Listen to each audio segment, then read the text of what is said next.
Welcome back, everyone. So Jacek and I have this fantasy. It's clean, I promise you. But the fantasy is that we want to live in Scotland for a year. And seeing that our next guest's TikTok reminds me why, sharing rustic recipes and stunning shots of his life in the Hebrides, it's no wonder he's Scotland's best-selling cookbook author. Oh, wow. And get this, he's here today with his latest cookbook, The Hebridean Baker, My Scottish Island Kitchen. Please join me in welcoming Cynthia MacLeod to the show. Thank you so much.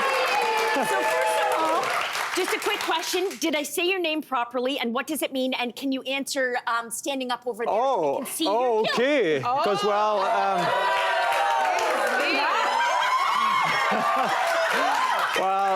Jess, you did. It's like you lived in the Outer Hebrides your whole life.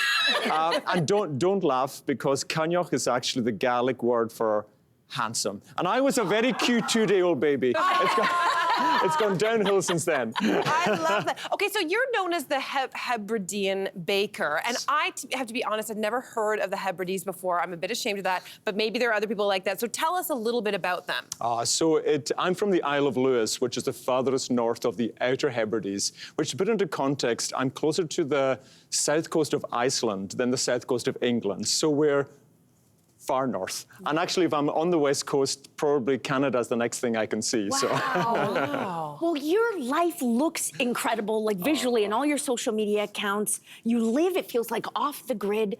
Can you tell us a little bit more about it? Yeah, so actually, yeah, we do live off grid.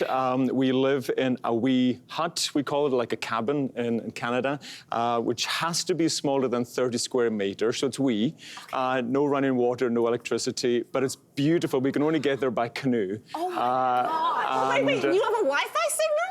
Do you know what? The Wi-Fi's good. Because you're on TikTok. Yeah. The Wi-Fi's pretty good, surprisingly. It overlooks to the Isle of Mull, so we can see the Isle of Mull. So I think that's where we get our signal from. Wow. That's amazing. Okay. Well, we need to get to the lovely spread that you prepared for us. So we're going to start with a cockaliki pie, which I love this name. Cockaliki pie. It looks amazing. Is it easy to make?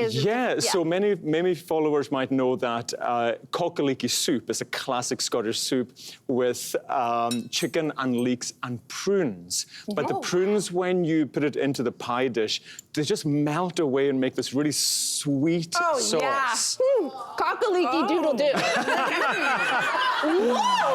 But it is really special. Lovely. So good. So it's chicken and, like, what other flavors are in Chicken here? and leek and prunes. Oh my God. I know, old school. The prunes I love are that so you mellow. use They just melt away and it is delicious. But yeah, use chicken thighs always. Just that extra. That's right. We love that. Because it's dark meat. Yeah. I think a lot of people have heard about the Danish word hygge in recent years, and your dishes say a lot about the Hebridean hygge version. So tell us about that. Well, I was doing Danish radio recently, and they asked, was there a Gaelic translation for hygge? And there sort of is. There's this beautiful word called blas, which means kind of warmth and contentment, which is all about just getting cozy by the fire, having some lovely Hebridean treats, and just cuddling up. I love that. Now, I have to say, I'm seeing a bundt cake here, and I love making bundt cakes so much because it's that last step. Oh, I know, of the turning reveal. It so satisfying. I know. Mine don't always turn out like this.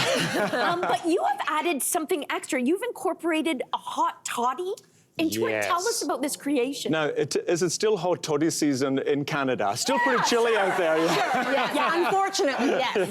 Yes. So this is the flavors of a hot toddy. So it's a lemon and honey cake with a whiskey icing on top. Wow. So it's a bit of a beauty there, to say the least. It's not too sweet, too. The lemon is just a beautiful Perfect.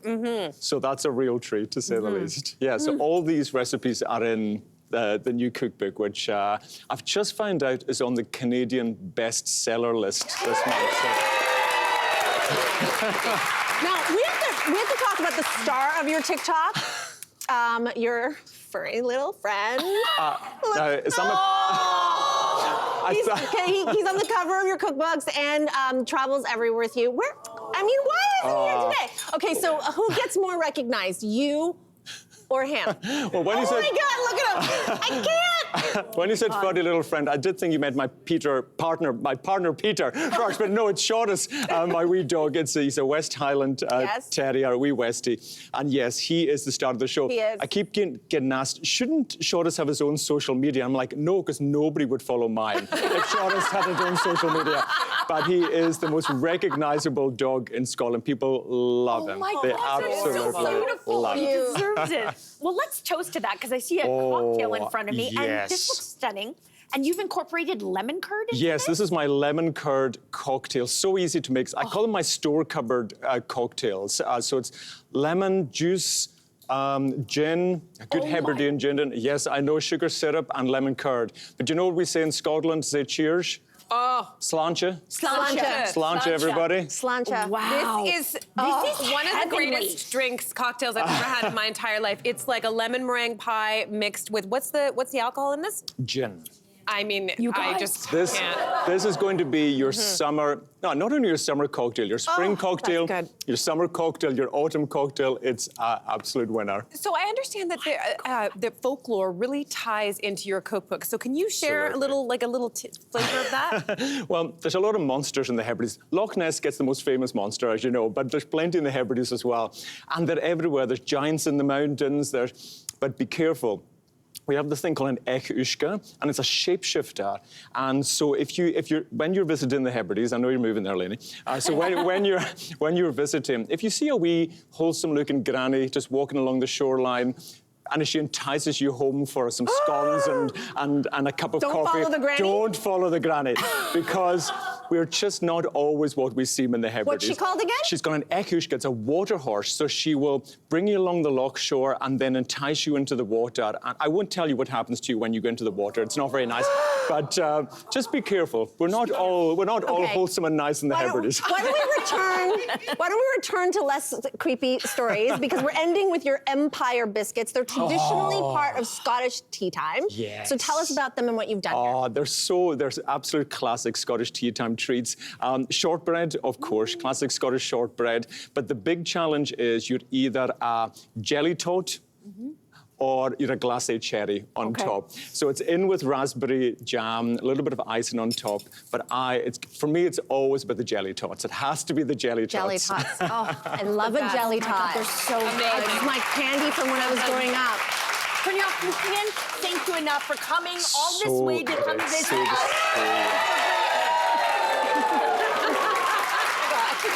And for bringing I'll just stand over here for the extra, for bringing all of this incredible What a food. treat. Viewers at home, use your phone to scan the QR code on your screen and get the recipes in the palm of your hand.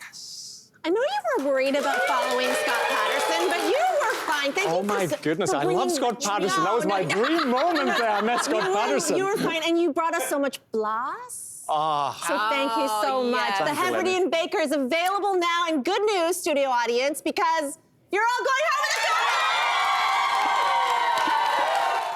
Thanks for watching. We've got lots more discussion and debates on everything from food and fashion to pop culture and current events. Don't forget to click like and subscribe.